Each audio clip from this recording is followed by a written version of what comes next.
امیل کافرها خودشان اعلان میکنن، میگه اگه در افغانستان شریعت الله تطبیق شود ما کتش رابطه را قطع میکنیم. صراحتا کفر خود میگه، والله به صراحتا دشمنی خود با امرای الله اعلان میکنه. والله نماینده آلمان گفت، من خودم در فیسبوک خواندم خبر است، نماینده آلمان گفت، نماینده امریکا گفت، نماینده ملل متحد گفت، نماینده روس گفت. بالاخره این نمایندهایی که میگن که اگر در یک مملکت شریعت الله تطبیق شود ما کتازیا کل رابطه خود قطع میکنیم. معلوم دار که کافر دشمن الله هست، دشمن شریعت الله هست، دشمن موضوع نیست. به خاطر که ما دشمنی میکنه وقتی که موضوع دوست الله هست.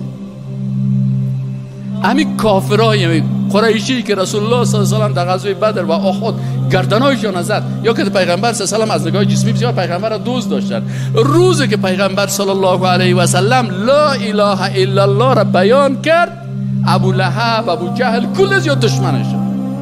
چرا پیش از این دوست پیغمبر بودن و بعد از این دشمن شدن؟ به خاطر از اینکه اینا دشمن چی هستند؟ لا اله الا الله هستند.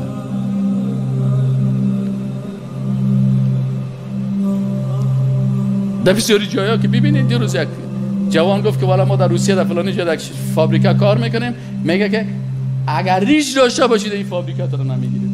یعنی دشمن سنت رسول الله صلی الله علیه و سلم است. این حالو که دشمن الله هست، چی کنمش که خوب برک میکنه؟ دشمن الله هست، خوب اکسکیوز می میگه، اکسکیوز می خود در جیب خود بانه، چون دشمن الله هست، دشمن ما هست.